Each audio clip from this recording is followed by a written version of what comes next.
Საომშილობის მეგობრებო, მოგესალმებით. მოკლედ გაიმართა ტრამპი პუტინის შეხვედრა და ატეხილია მთელ მსოფლიოში არის ატეხილი ცივილკივილი და თბილისში რო არ იყოს ატეხილი გასაკვირი იქნებოდა, იმიტომ რომ მთელი მსოფლიო რო შვიდად არის საქართველოში ამ დროს ცივილკივილის მიზეზი მაინც აქვს, ყველაფერს ნახულობენ და მოკლედ ეს ისტერიკა რომელიც ატყდა მინდა უბრალოდ ამას გამოვეხმაურო, თავშივე მინდა ვთქვა, რომ სისულელი არის იმაზე ლაპარაკი, რომ ვისთვის მომგებიანი იყო ეს შეხვედრა, ვისთვის წამგებიანი იყო, იდიოტიზმია, იმიტომ რომ ამდენი პრობლემები არის დაგროვილი ამ ორ ქვეყანას შორის, ლიდერები შეხვდნენ მხოლოდ და მხოლოდ 3 საათით ერთმანეთს ისაუბრეს და აღმოჩნდა, რომ ორივე ძალიან კმაყოფილები იყვნენ და დატოვეს კმაყოფილებმა შეხვედრა და წავიდნენ. რაღაც სტრატეგიულ თემებზე შეჯერდნენ ის რაც ორივეს აინტერესებდა, ახლა ამერიკის და რუსეთის გარდა არსებობს კიდე სხვა სამყარო და ყველგან არსებობს დიდ ქვეყნებს ყველგან აქვს თავიანთი ინტერესები და საერთო ჯამში ყოველთვის ასე ხდება, რომ დიდი ქვეყნები, იმპერიები ყოველთვის ნახულობენ ერთმანეთში საერთოს, რაღაცაზე გარიგდებიან და პატარა ქვეყნებმა იკითხონ, მერე მათი გარიგების შედეგი რა იქნება. ასე რომ ეხლა საუბარი იმაზე მით უმეტეს, რომელიც არავინ არ იცის რაზე იყო საუბარი დახურულ კარს მიღმა, ეხლა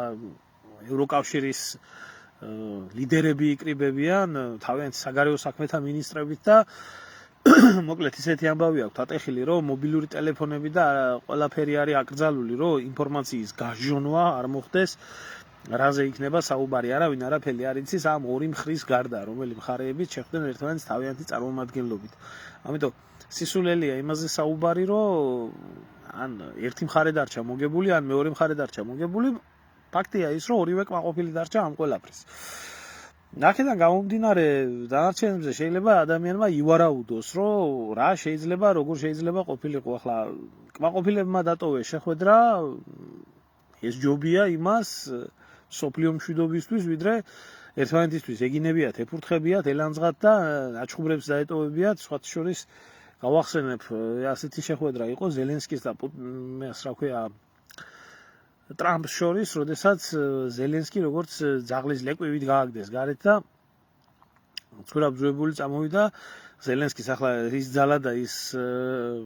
რესურსები რო ქონოდა, რაც პუტინს ჰქონდა, ალბათ დააქცევდა ქვეყანას იქედან მოყოლებული, ამიტომ რა თქმა უნდა ჯობია, რომ ერთმანეთში თბილად და გემრიელად დაშორდნენ ერთმანეთს და პირიქით პუტინმაც მიიწვია თავისთან მოსკოვში ჩამოდითო, თან ხალხმა პირველად გაიგონა პუტინის ინგლისური, სასაცილოა. ამაზე როდესაც მიდის ლაპარაკი, იმიტომ რომ ეს აპრობირებული მეთოდია ჯერ კიდე სტალინის პერიოდიდან, იმიტომ რომ ყველა მიცოდა, რომ ყველას ეგონა, რომ სტალინმა არ იცოდა ინგლისური ენა და მოლაპარაკებების დროს თარჯიმნის მეშვეობით ხდებოდა მოლაპარაკება. სინამდვილეში ძალიან კარგად იცოდა ინგლისური ენა და უბრალოდ სანამ თარჯიმანი მოლაპარაკებების დროს თარგმნას გაანახორციელებდა, ის მანამდე დროს იგებდა ამ ყველაფერში. ასე რომ კგბ-ს აგენტს ქუჩაში აგერა ეს ძუკნაროდადის დარბის თბილისში და ჩემი ფუჩუ ჩემი არჩევანიაო კივის ივანიცის ინგლისური და ახლა პუტინს რამენაერად ეცოდინებოდა ინგლისური, უბრალოდ ახლა გამოავლინა ეს ყველაფერი და მოლაპარაკებებზე თითოეულ წამს დიდი მნიშვნელობა აქვს და ალბათ იყენებს ამ ყველაფრისთვის. სისულელია ამაზე ლაპარაკი. ახლა ეს ისედაც რო იყო, რო არც ეთქვა, ისედაც საფიქრებელი და სააზროვნებელი იყო ეს ყველაფერი. მაგრამ მე მინდა სხვა რაღაცას გამოვეხმაურო, რაც აი საქართველოში ატყდა. და აი სიმართლე გითხრათ, ყოველ დღე, ყოველ ჯერზე მტკიცდება ის, რომ სამწუხაროდ ძალიან დაბალი დონის საზოგადოება არის საქართველოში. არ არის მსოფლიო პოლიტიკა ამათი საქმე და გასარკვევი, იმიტომ რომ ამ საზოგადოებიდან მაღალი ინტელექტის წარმოშობას არ უნდა ელოდე. რაღაც სასწაულ დაბალ დონეზე დავა ყველაფერი. ვიღაცა ორღობის ჭორიკანა ბლოგერი რაღაცას დაწერს, ის გონიათ ვიღაცა ორღობის ჭორიკანა პარტიის ლიდერი რაღაცას იტყვის და ატყდება წივილი კივილი და ესე ხდება და ისე ხდება და ახლა ერთი ამბავი ატეხეს, აი სიმართლე გითხრათ, აი გამეცინა, აი სასაცილო იყო ის, რომ როდესაც საქართველოში აი ქართველმა ბჭო არა და ვიცნობდი ახლა ამ ადამიანს პირადად ვიცნობდი, გადაცემაშიც მჯდარვარმასთან ერთად წლების მანძილზე ასავალ-დასავალის ჟურნალისტი იყო და ნამდვილად არ მინდა ეხლა რა იმ წარსული ურთიერთობიდან გამომდინარე ცუდად შევეხო და უბრალოდ მიკვირს გული მწყდება აი სიმართლე გითხრათ აი მართლა გული მწყდება იმასთან დაკავშირებით რომ ესეთი ადამიანები აი ესეთ დაბალი დონის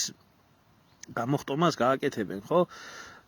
გიორგი გიგაურზე მაქვს საუბარი რომელიც არის ეს დაბალი ინტელექტის ადამიანი მაგრამ აი ამ გავრცელებულ ესე იგი იდიოტიზმს რომელიც პირდაპირ ინსტრუქციებით მოდის იმიტომ რომ ამერიკაშიც ხდება მსგავსი დონის ადამიანების გონების მოწამვლა დაბალ დონეზე როდესაც პუტინი და ტრამპი შეხვდნენ ერთმანეთს ალიასკის სამხედრო ბაზაზე განხორციელდა ეს ყველაფერი და გადაიფრინა ამერიკულმა ესკადრელია რასაც რა თქმა უნდა პუტინმაც ახედა და ტრამპმაც ახედა და ატყდა ერთი ამბავი პუტინის თავზე ამერიკულმა B2-მა გადაიფრინა F-35-მა გადაიფრინეს კი მაგრამ მერე რა იყო პუტინის რეაქცია გალშტუკი ამოიღო და ჭამდა შეშინებული თუ რა შვებოდა ერთი მე ვერ ხვდები ამ დებილიზმის რეაქციას ადამიანი ამერიკაში იყო ამერიკულ სამხედრო ბაზაზე შეხვდა სხვათა შორის კი მაგრამ მთელი ეს ეგრეთ წოდებული ბჭყალებში ცივილიზირებული სამყარო რო იძახდით პუტინი მკვლელია პუტინს ხელს არავინ ჩამოართმევს პუტინი სამხედრო ტრიბუნალს უნდა გადასცენ ნომერ პირველი დემოკრატიის ქვეყანა რო გკითხოს კაცმა შეერთებული შტატები არის და შეერთებული შტატების პრეზიდენტი დახვდა წითელი ხალიჩით და იმის იქეთ რას ეძებთ თქვენთვის ხო ამოსავალი წერტილი და მზე თქვენთვის დასავლეთიდან ხო ამოდის და თუ კი ამერიკის პრეზიდენტი ხდება პირსისხლიან კაცი ჭამია პუტინს ესე არც ისე ცუდად ყოფილა საქმე თან წითელ ხალიჩაზე და თან ისე შეხვდნენ ერთმანეთს ეს არ იყო რაღაცა ისეთი რაღაცა ერთმანეთი გაეკვირვებიათ რაღაცა ფეშენ შეხვედრებით ჩვეულებრივად საქმესთან დაკავშირებით სამხედრო ბაზაზე შეხვდნენ ერთმანეთს ილაპარაკენ და წავიდა ის კმაყოფილი წამოვიდა ეს კმაყოფილი და არის ასე საქმე და ეს რა არის ახლა რადონის დებილი და ჩოლონგი უნდა იყო ადამიანი და რადონის გამოკლებული მე პრეტენზია უნდა გქონდეს ზოგს პოლიტიკოსობაზე უნდა გქონდეს პრეტენზია ზოგს ჟურნალისტობაზე უნდა გქონდეს პრეტენზია ზოგს რა ვიცი სახალხო მოძრაობაზე რაღაც უბედურებებზე შემოგევლე აუცილებლად წავიკითხავ ბოდიში გიხდით და აქვე მინდა ყველას გითხრათ რომ ვერ პასუხობ ბევრ წერილს და ბევრ მესენჯერს და ბევრ დანარეგს ფიზიკურად არ შემიძლია ერთი ადამიანი ვარ ახლა სეფექალები მე არ ამყავს და დინები არ ამყავს რომ პასუხობდეს ვინმე და თემო აუცილებლად წავიკითხავ შენ გენაცვალე ბოდიში გიხდი რომ ვერ გაგიცი პასუხი უამრავ წერილზე მაქვს პასუხი გაუცემელი და მადლობას გიხდით ყველას და ბოდიში გიხდით ასევე რომ ვერ პასუხობ თავის დროს და აი რაშია ხალხო საქმე აი ესეთი დაბალი დონის საზოგადოება უკეთის ცხოვრებას იმსახურებს უკეთის მდგომარეობაში ყოფნას იმსახურებს გადაიფრინა პუტინის თავზე ამერიკულ სამხედრო ბაზაზე თვითფრინავი რა მოხდა მე რა სასწაული მოხდა ამნაი გასტუკის ჭამა დაიწყო თუ ის გათხარა სააკაშვილივით ორმოდა თავი ჩაძვრა იქ და შეშინდა და ჩაისვარა თუ რა თუ პუტინმა არ იცის რომ ამერიკის შეერთებულ შტატებს ყავს B2 თუ პუტინმა არ იცის რომ ამერიკის შეერთებული შტატები ფლობს ბირთვულ ტრიადას თუ იქ გაიგო პუტინმა თუ B2-ის ბომბი თუ ჩამოვარდებოდა პუტინს თუ მოკლავდა ისა რა ქვია ტრამპი დარჩებოდა ჰაერში თუ აი არ ვიცი მე ესეთი ავადმყოფური იდიოტიზმი ამას რო კიდე ნიუს დაარქმევენ და ამას სიახლეს დაარქმევენ და ეს მართლა აი კარიკატურების ქვეყანად დავედით რა აი კარიკატურების ქვეყანად დავიდა ეს საზოგადოება და უბრალოდ არც ღირს საუბარი და აი დააკვირდით ამას ახლა აი ზოგიერთი ისეთები არის გამომხტარი ხო აი ეს განსაკუთრებით აი ეს ლიბერალი არ გეგონოთ ეს გეორგეუს ფოფხაძია აქ როა საფრანგეთში როა ესა რა ქვია წამომჯდარი, წამოპლაკული ტრაკფხან მოურავის ესა რა ქვია ელჩი როა ევროპაში გამოგზავნილი.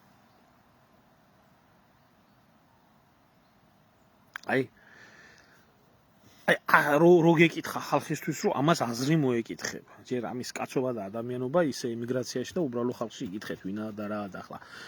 ასე დაბალ დონეზე დასული ამის აზროვნება. აი ამის აზროვნებას დააგვერდით უბრალოდ რა.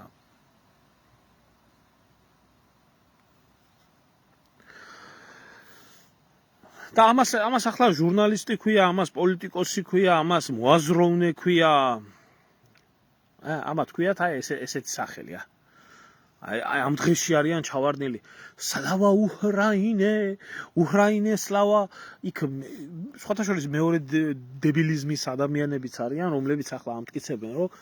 პუტინმა გაიმარჯვა და დამთავრდა ეს ყველაფერი არაფერი არ დამთავრებულა თქვენ გაიხალხო რა ომის შეწყდა ცეცხლის შეწყდა ომი მიმდინარეობს ისე როგორც მიმდინარეობდა უკრაინა იყო ერთ-ერთი რიგითი საკითხი და როგორც ერთ-ერთ რიგით საკითხს ისე მიუდგნენ ამ შეხვედრებზე და აბსოლუტურად ნორმალური არის რომ ამხელა ორი უზარმაზარი ქვეყნის პოლიტიკურ, ეკონომიკურ, გეოპოლიტიკურ საკითხებში იყოს ერთ-ერთ საკითხად ისეთი დიდი მოვლენა რომელიც ის იყო მაგრამ ან ამ ხალხს რა უხარია ან ეს ხალხი რა ზეიმობს აი ესეთი დაბალი დონე სამი ქვეყანა არის რეალურად დღესდღეობით სოფლიოში რომელსაც სოფლიო ბედის გადაწყვეტა შეუძლია. ესაა შეერთებული შტატები, ესაა რუსეთი და ეს არის ჩინეთი. დანარჩენი ქვეყნები, როგორც ცალკე აღებული ქვეყნები, არ წარმოადგენენ პოლიტიკურ სუბიექტს. არ წარმოადგენენ. არ არის ის დრო, როდესაც ვთქვათ, მე-18 საუკუნეში საფრანგეთი, ინგლისი, რუსეთი, გერმანია, ესენი რომ დომინირებდნენ ცალ-ცალკე იქეთ შეერთებული შტატები, იქეთ დასავლეთ მიმართულებაზე კიდე ძალას იპკრებდა. არ არის ეს დრო. ვითომ ცდილობენ რომ შეიქმნას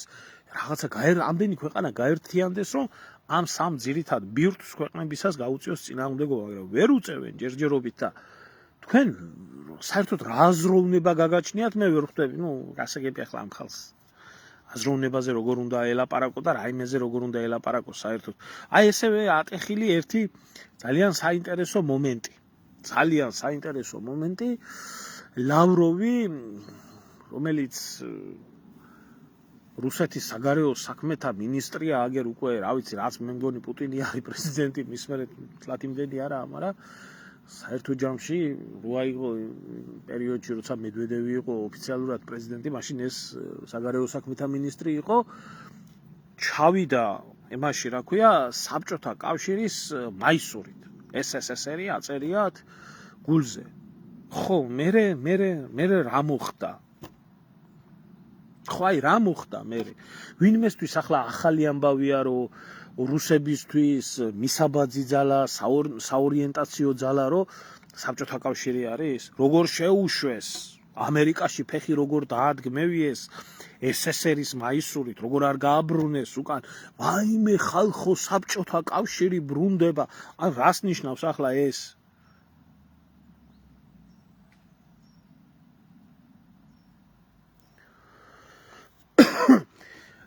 ფაქტია ის, რომ ორი დიდი ქვეყანა ერთმანეთის ინტერესებს ალაგებს და ამ ორ დიდ ქვეყანას საერთოდ არ აინტერესებს დანარჩენი ქვეყნების აზრი და დამოკიდებულება და არავის მიუწვევია ეს უკრაინელები იქ. იმიტომ რომ ეს იყო ორი ქვეყნის შეხვედრა.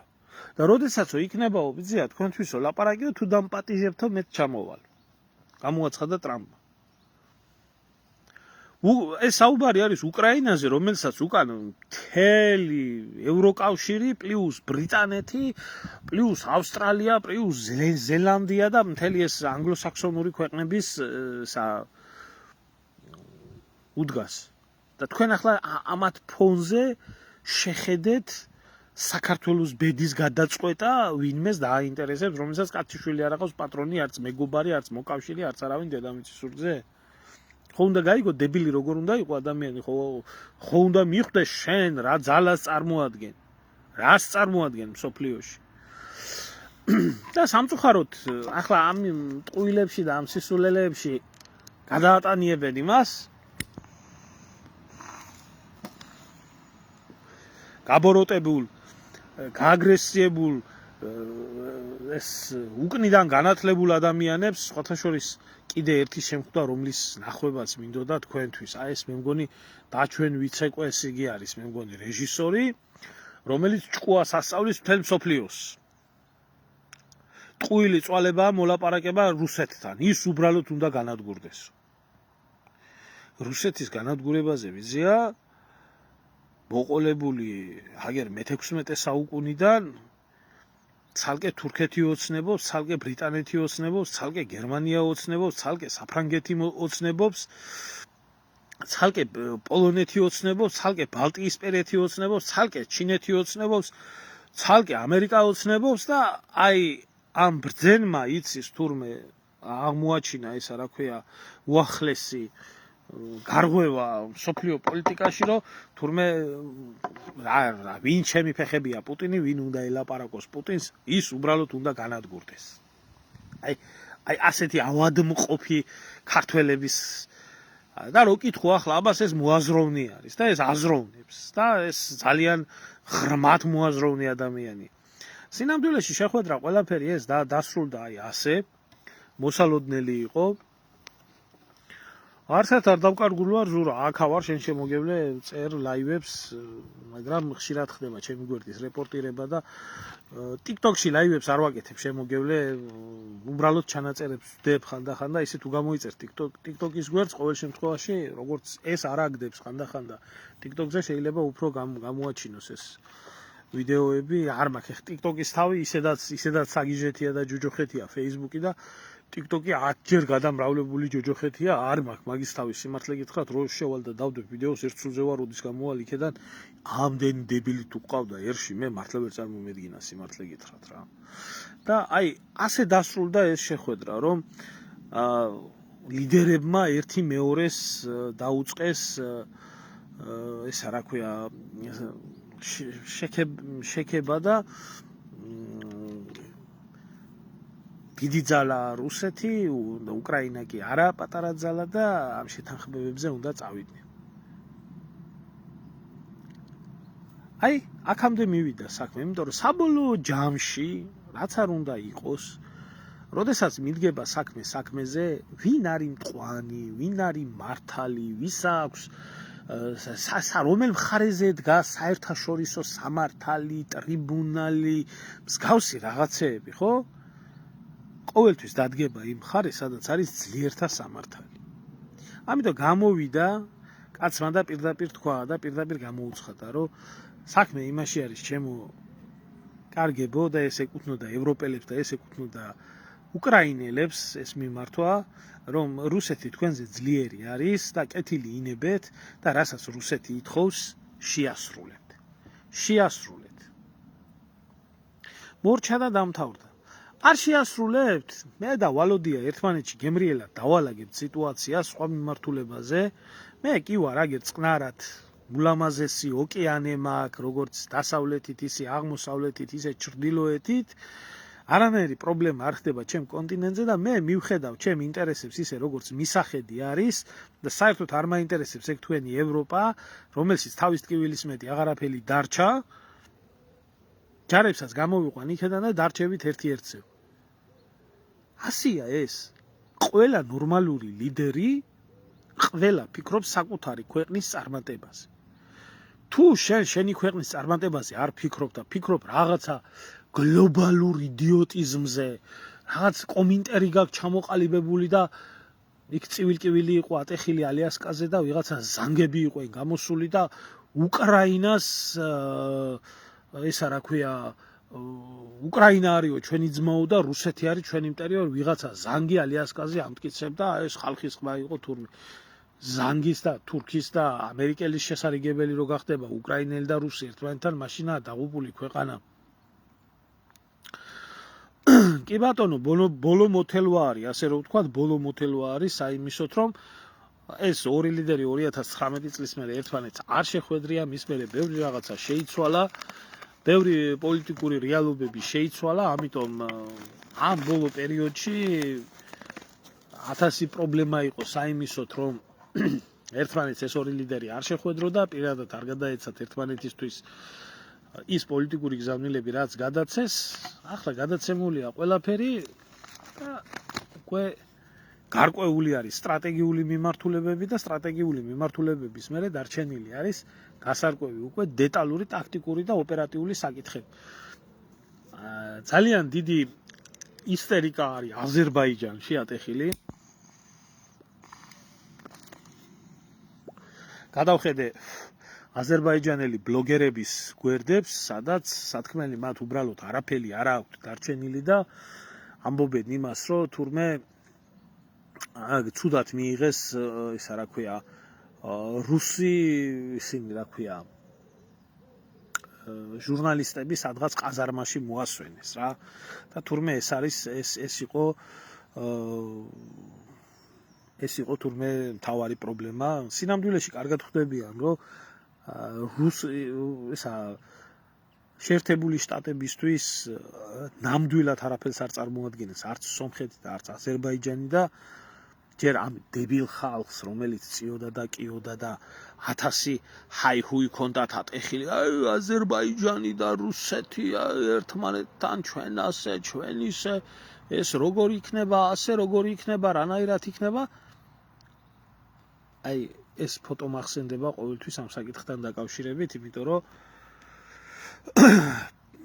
ეს პირველი ალბათ ყველას გეცნობათ არის პუტინი რაღა ტრამპი, ფაშინიანი და ალიევი, ეს ახლანდელი დრო არის, ეს კიდე ძველი დრო არის, როდესაც კლინტონი, იასირ არაფატი და ისრაელის წარმომადგენელი ამერიკამ შეარიგა ერთმანეთს და დღემდე რა უბედურება ხდება პალესტინას და ისრაელს შორის, კიდე ყველა ხედავს და არაფერი არ დამთავრებულა და ასე მარტივად არ დამთავრდება და იდიოტიზმი კიდე ბიჭო პარაფირებას და ხელშეკრულების რატიფიცირებას შორის არის უზარმაზარი სხვაობა. აქ უკვე ის ჰქონდათ რა ქვია წამოცმული თავზე რა ქვია ზოგი ტიროდა რომ დავიღუპეთ და ზანგეზური გაიხსნა და ჩვენ არავინ გვიძახის და ჩიხი დავრჩით და 1000 ბოდვა ეს დაბალი დონე რაღაცა. მე არ ვიცი, რა გითხრა ზურა ახლა როგორ უნდა ვთქვა თავს, როგორ უნდა მივცე იმის უფლება, რაზეც მთელი მსოფლიო თავს იმტრევს, რაზე იყო საუბარი და იქ ახლა თქვენ გონიათ, რომ იქ საუბარი იქნებოდა დღე-დაღამე სულ 3 საათი იყო, 3 საათი ახლა 180 წუთი არის, ამ 180 წუთის მანძილზე თქვენ ახლა წარმოგიდგენიათ, რომ ხარეები ერთმანეთზე სერიოზულად საუბრობდნენ, ან ზანგეზურის კორიდორზე იკლავდა ვინმე თავს და ჩასიკლური წუთის დახარჯვა არ ეღირებოდა ამ საკითხებთან დაკავშირებით. ამერიკას და რუსეთს შორის არის 10,000-ობით საკითხი დაგროვილი. ძირითადი მიმართულებები ესა არქტიკის ათვისება, იმიტომ რომ არქტიკა უმდიდრესი ქვეყანა ისა ტერიტორია არის, სადაც მარტო ვერც ამერიკელები მოახდენენ თანამშრომლობას, იმიტომ რომ არა აქვთ მათ ყინულმჭრელი გემების ფუფუნება, ეს რუსებს აყავთ, სადაც ერთობლივი შელფის გაყოფაზე არის საუბარი, იგივე ჩინეთთან საკითხები, ტაივანის საკითხები. ახლა ვინმე საერთოდ გაახსენდებოდა. ღმერთმა იცის, ჩემო ძმაო, იქ რაზე იყო საუბარი. 1000 რაღაცაზე იქნებოდა საუბარი. მაგრამ ორივე მხარეებს ჰქონდათ შესათანხმებელი რაღაცეები, სტრატეგიული მიზნები შეასრულეს, შეთანხმდნენ, როგორც ჩანს, ახლა Fox News დათანხმდა მარტო ტრამპი და Fox News-ის გადაცემაში გამოაცხადა ესეთი რაღაცა, რომ მე 10-დან 10 თუ კმაყოფილი ვარო ამ შეხვედრისო, ძირითადიო ყველაფერი შევათანხმეთო, რაღაცეებს შეუთანხმოება გვაქვს, მაგრამო დანარჩენ საკითხებთან დაკავშირებითო შევთანხმდებითო აუცილებლადო შეთანხმება იქნებაო მიღწეული. ახლა მე რო გამოვიდი აქ და მე რო ვილაპარაკო რომ მე კი არა თუ ზმახარ სოფლიოს ინსტიტუტები ფიქრობდნენ რაზე ილაპარაკეს და როგორ ილაპარაკეს. როგორც წესი ერთ მხარესაც და მეორე მხარესაც იყო საგარეო საქმეთა მინისტრები, იყო დაზვერვის სამსახურის უფროსები და იყო ეკონომიკურ საკითხებთან დაკავშირებული პირები, კომპეტენტური პირები, რომელ პირებსაც შეეძლო ეკონომიკურ საკითხებთან გადაწყვეტა ერთის თქმის და მეორესთვის. ანუ ჩვენ რო ვისაუბროთ, კლასიკურად ეს შეხვედრა იყო გაგებული სუფთა გეოპოლიტიკური თვალსაზრისით, შედიოდა ამ ყველაფერში გეოეკონომიკა, გეოპოლიტიკა. всё, მორჩა დამთავრდა. და იქ რაზე იყო უკვე საუბარი, მაგას ჩვენ ვერ მივხვდებით, მაგას დრო გამოაჩენს თანდათან, შეიძლება ნაწილობრივ არც გამოჩნდეს.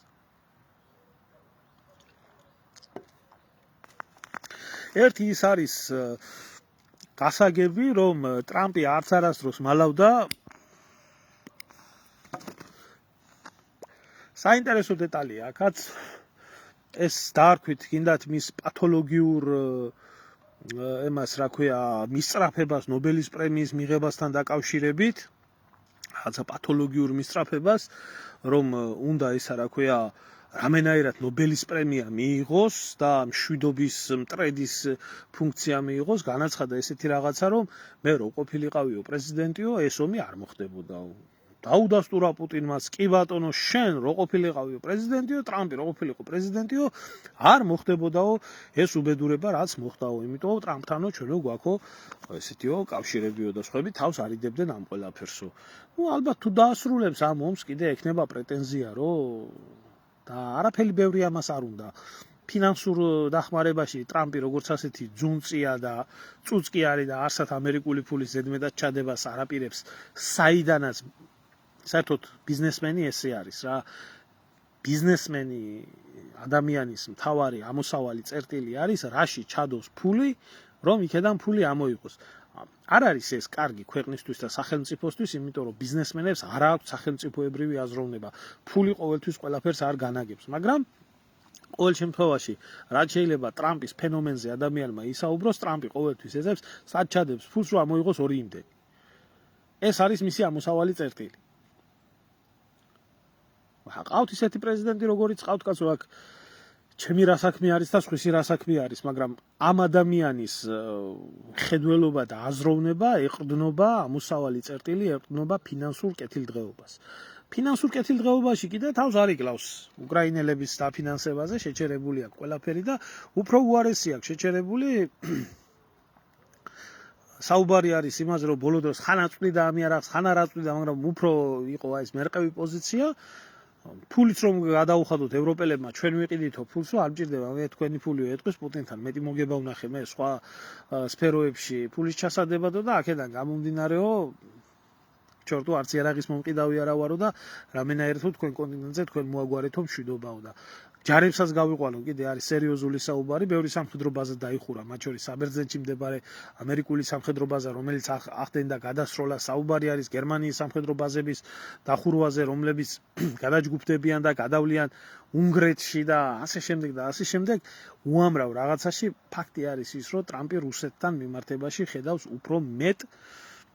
მეტ ფინანსურ კეთილდღეობას და პრობლემა საერთოდ პოლიტიკის ამოსავალი წერტილის ფესვი და თხემი ის არის რომ თავის დროზე კისინჯერი ამას წერდა ღიად ამბობდა ახლა ვკითხულობ ბჟეჟინსკის დიდ საჭადრაკო დაფასაც და იქ არის კარგად შავით თეთრზე მითითებული რომ ჩინური იმპერია, რუსული იმპერია, დასავლური იმპერია რაც წარმოადგენს და მათი მთავარი ამოსავალი წერტილი არის ის, რომ ჩინეთის და რუსეთის დაახლოება არ უნდა მოხდეს ერთმანეთში. არ უნდა მოხდეს ეს ყველაფერი, იქედან გამომდინარე, რომ დიდი და ძლიერი შეიარაღების ყველაზე ბირთვული ბომბის მფლობელი ყველაზე დიდი ქვეყანა და ტექნოლოგიებით და ეკონომიკით განვითარებული ეს ჩინეთი, ეს ორი ქვეყანა არ დაუკავშირდეს ერთმანეთს. მიუხედავად იმ სითბოს და სიყვარულისა, რაც ჩინეთს და რუსეთს აქვს ერთმანეთთან, ჩინეთი და რუსეთი ერთმანეთის სტრატეგიული პარტნიორები არ არიან. ერთმანეთის სტრატეგიული პარტნიორები არის ირანი და რუსეთი, მაგრამ ჩინეთი და რუსეთი ერთმანეთის კარგი თბილი მეზობლები არიან, მეგობრები არიან, მაგრამ სტრატეგიული პარტნიორები არ არიან. ამიტომ რუსეთის სტრატეგიული პარტნიორობა ჩინეთთან ეს არის ამერიკის კოშმარი. აქედან გამომდინარე ეს ყველაფერი ცოტა სხვანაირად შეიძლება იქნას განხილული და ნახოთ დაველოდოთ რაც იქნება ის იქნება. ყოველ შემთხვევაში ახლა საქართველოს ვინმე ახსოვდეს და ჩვენზე ვინმე თავი მოიკლას ეს სისულელი და იდიოტიზმი არის. ფაქტია ის რომ რუსები რასაც ამბობენ იმას მიყვებიან ნაბიჯ-ნაბიჯი. ეს არის მათი გავლენის სფერო, კავკასია არის მათი უსაფრთხოების ზონა, ისევე როგორც ამერიკისთვის არის მექსიკის ყურე უსაფრთხოების ზონა, აქედან გამომდინარე მოსალოდნელი ის არის, რომ რუსები თავის პოლიტიკას კავკასიის მიმართულებაზე, ყოფილი საბჭოთა კავშირის ქვეყნების მიმართულებაზე აუცილებლად მოახდენს და რა ფორმით და როგორ და რანაირად ამას ვნახავთ. რა თქმა უნდა, ფულს ძალიან დიდი მნიშვნელობა აქვს და ფულს ძალიან დიდი ძალა გააჩნია, მაგრამ ერთი რაღაცის თქმა მინდა, იცით, მარტო ფულზე არ არის საქმე, იმიტომ რომ როდესაც იარაღი ჟღარუნობს და როდესაც ტყვია ვარდება, იქ ბრძოლის ველზე არის ასეთი გამოთქმა, ღმერთი მის მხარეზე არისო, ვისაც უფრო უკეთესი იარაღი გააჩნია. კარგი, დაგემშვიდობებით, მშვიდობა მოგცეთ მაღალმა ღმერთმა, ნახოთ დანარჩენს დავაკვირდეთ და აი ამ კლოუნადას უბრალოდ სიცილით შეხედეთ, რაც საქართველოში ხდება, სამარცხვინოა ხალხო. ასე სასაცილოდ მაინც ნუ აიგდებთ თავს რამე ამის თქმა შემიძლია რა. ერდოღანის საკითხზე მე მქონდა ცალკე გრძელი ვრცელი ვიდეო და თუ გაინტერესებთ ქალბატონო, შემოგზავნით ჩემი YouTube-ის გვერდზე და ნახეთ. და მომავალშიც თურქეთის საკითხის განხილვა იქნება ჩემ ბლოგზე აუცილებლად.